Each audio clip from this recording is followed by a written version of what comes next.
агаарын тунц гэдэг бол агаар мандлаас дэлхийн гадар дээр өргөж байгаа хатуу шингийн төлөвийн усны хэлбэрүүд бөгөөд өөрчлөлтийн эсрэг процесс юм аа. За тэгвэл үйл болгоноос яагаад хурд тунц ордгүй юм болоо?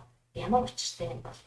Үүлийн тулсан анхны усан туслууд хэмжээгээр өчигдөн жижиг, дунджаар 10 микрокилометрээс бага хэмжээтэй байдаг. Өөрөөр хэлбэл одоо 1 мм хэмжээ 1000 хуваасантай энэ хэмжээ тэнцдэг. Туслын хэмжээ жижигхэн тул унах замдаа ууршиж арилдаг. Ийм хэдэн сая туслууд нийж самарсан үедээ хурд тунц орох боломжтой болдог байна. За хурд тунц орох гол нөхцлөөр байгальдах бидний усны өндөр хийж хэлдэг. За энэ зүйл тогтлын дагуу хурд тунц одоо ордгоо. За тэгвэл хурд тунц гэдэг нь тухайн хугацаанд газрын гадаргын тодорхой нэг хэсэгт орсон хурд тунцны одоо нийт хэмжээ. За хурд тунц нь бол бороо, ширээ бороо, цаас, застай бороо, мөндөр зэрэг бол хэлбэртэй байна. За хурд тунц хэмжигч багчаар хэмждэг. За хурд тунцны хэмжээг бол одоо миллиметр гэсэн нэгжээр илэрхийлж байна. За засны зүй замыг бол одоо эрээг болон шогон ашиглан засны одоо хэмжээг бол тогтоодгоо. За агаарын тунц үүсэх одоо үйл явц үндсэндээ одоо 6 уушртыг дамждаг. За нэгт нь бол одоо чиглэг хоц бүхий агаар үүсэх. Нэгт нь чиглэг хоц бүхий чиглэг агаар үүсэх. За агаар заавал өсөг хөдөлгөөнд орох. За ингэснээр агаар адибатаар хөрөг. За хөрсөн агаар маань чигээр алсан байдалд хүрэх. За үүний дараа конденсатд орох. За конденсатд орсноор усны туслууд хоорондоо нэгдэн нийлж томорсоор хурд тунцыг бий болгож ордог байна. За тэгвэл хурд тунц үүсэх 3 арга зам байна. За хурд тунц үүсэх 3 зам байна. За чигийг агуулсан агаар адибатор хөрөхдөө шүүдэр цэгтэй хүрүү хурд тунц орох нөхцөлийг бүрэлдэдэг.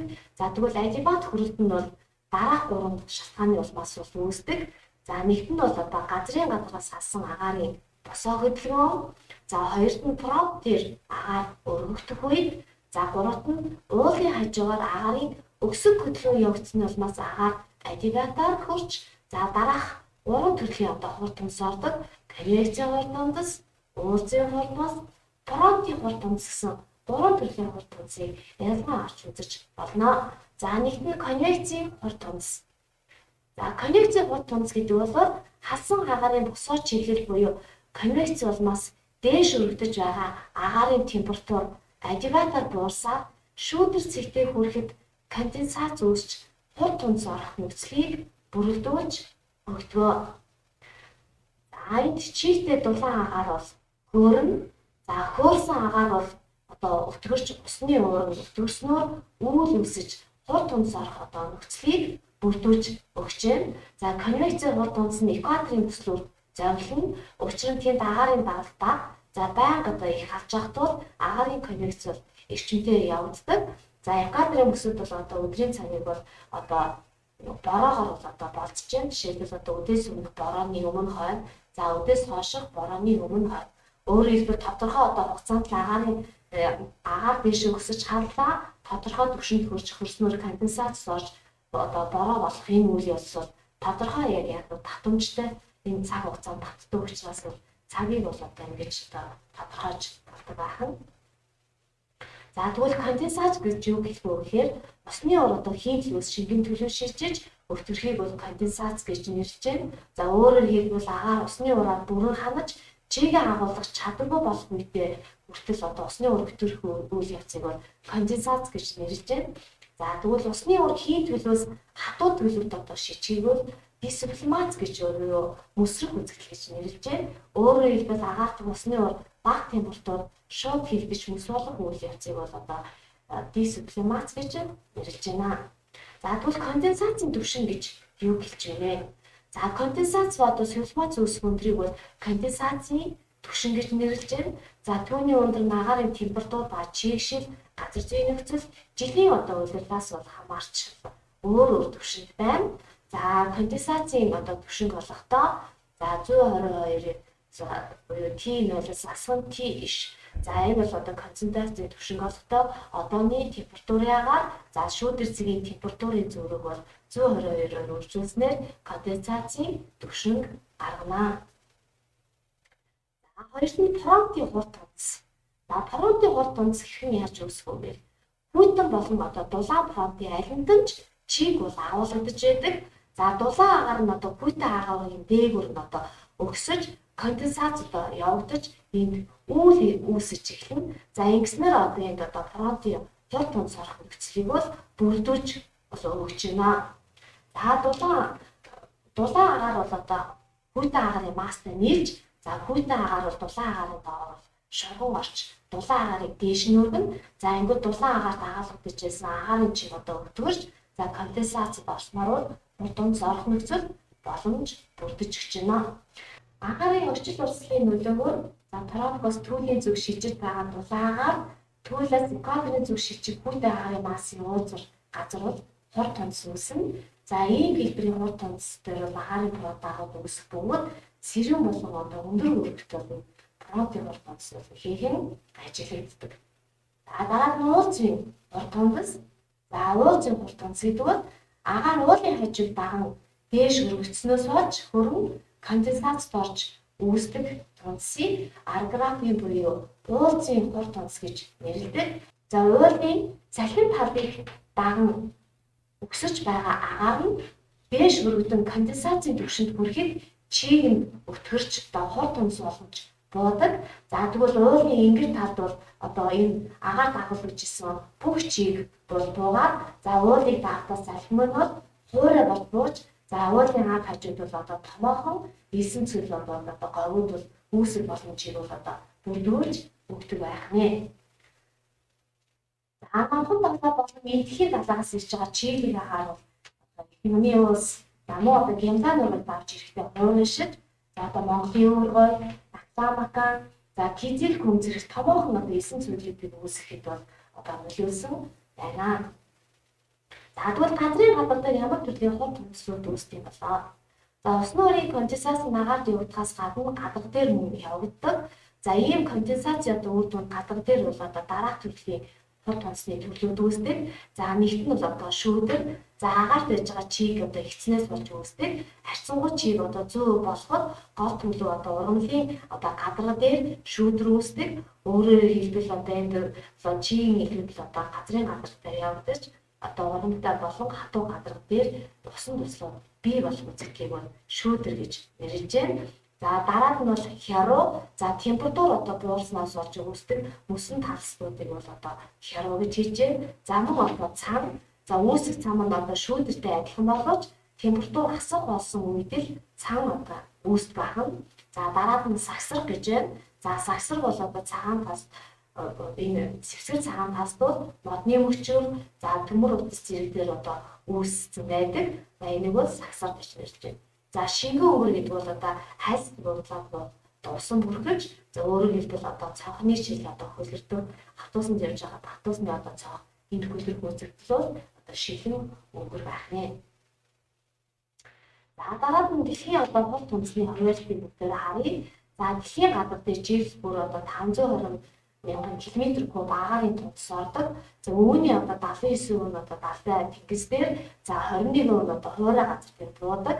За ингээд дэлхийн одоо хурд тунцны хуваалтанд бол нарны цацраг, за ус агарын массын дулааны шин чанар, агаар ба усны орчил хөдөлгөөн, за их газрын хэлбэр хэмжээ, хотор хөдөлгөөний онцлог, за гэсэн эдгээр за хотор хөдөлгөөний онцлог гэсэн эдгээр хүчин зүйлүүд дэлхийн одоо хурд тунцны хуваалтанд бол нөлөөлж байдаг. За дэлхийн гадар дээр байж байгаа агарын тунцууд тодорхой бүсүүдээр одоо хуваарлагдсан зүй тогтолтой байдаг. За энэ дэлхийн гадрын хурд тунцны хуваалтыг ямар зүй тогтолцоогоор бүгдээр ажиллая. За экваторын бүслүүд бол одоо жил дунджаар бол 1000-аас одоо 3000 мм-ийн хурд тунц өнжээ. За хамгийн их нь одоо Гямлан нурууны өгт одоо Чирак хуржаад одоо 12 мм-ийн хурд тунц бол унжина. Халуун бүслүүд за энэ тропикийн бүслүүд одоо унджаар 200 мм хүрэхгүй хурд тунц унжээ. За энэ бол одоо дэлхийн томоохон цөлүүд бол үүссэн байна. За энд бол одоо Сахарын цөл байж байна.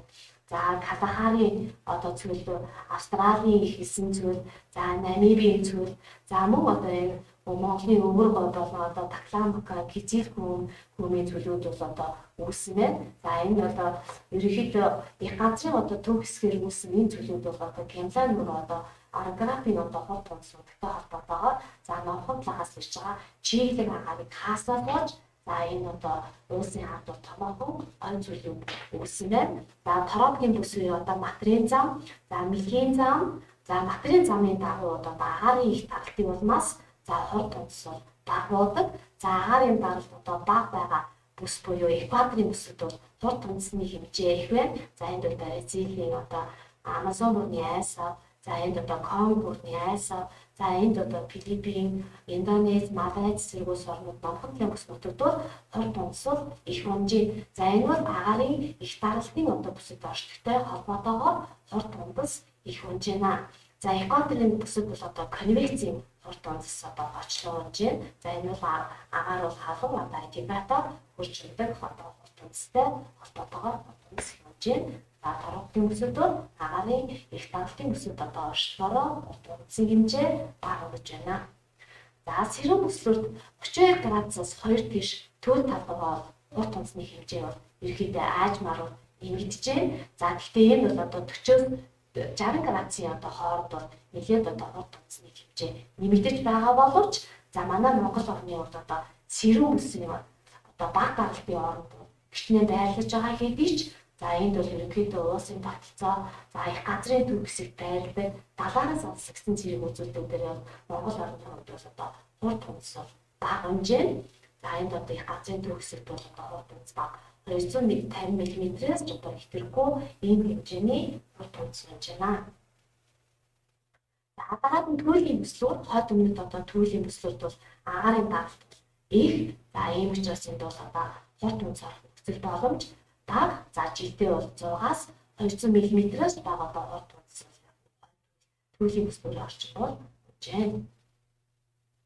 За дэлхийд дээр одоо хорт онц ихтэй одоо 3 бүслүүрээ за экваторын болон сэрүүн бүслүүр, за тундас багтай 4 бүслүүр буюу тропикийн болон түүлийн одоо тус хос 2 нийт одоо тунцны хуваарлтын 7 одоо бүслүүрийг ялгаарч үзэж болж байна. Агаарын хорт онц одоо ордох нөхцлүүд бол одоо химиологийн дулааны конвекц, за агаарын бороод үүсэх явдал, за уурын хажуугаар агаар өсөх явдал одоо хорт онц орох нөхцөл боломжийг бүрдүүлж өгч байна. За тэгтэл эсвэргээрээ хорт онц орохгүй байх нөхцлүүд бол антициклон одоо буюу одоо эсрэг циклон үүсэл агаар одоо уруудаж байгаа хөдөлгөөн орж байгаа үед бол тухайн одоо агаарт одоо агуулж байгаа чиг одоо үүр өсөх боломж бүрдэхгүй учраас одоо хорт онц ерөөсөө орох боломж бүрдэхгүй байх нь за дараад нь одоо уулын хажууд байгаа агаар одоо уруудаж байгаа үед бол хорт онц орохгүй нэ. За ингээд үзвэл агаар одоо өсөх хөдөлгөөнд орж ижил одоо тодорхой одоо тухайн агаарт агуулж байгаа усны уур одоо өртөгсөж конденсац орсноор хорт онц үүсэх явдал бүрдэж байна. За эсвэргээр одоо агаарын даралт ихтэй буюу агаар одоо урууд хөдөлгөөнд орж байгаа үед хорт онц ерөөсөө орох боломж бүрдэхгүй. Хорт онц одоо ихээр удаг газар нутгууд байна. За энэ бол одоо хаваа арлууд орчин за жилд бол 11,000 мм орчим хорт онц болж байна. За Жирак очоод бол жилд бол 11-12,000 мм хорт онц. За Камеруны хажууд 10,000, за Колумбийн Андын нур орчим бол 8,900 мм орчим хорт онц болж байна.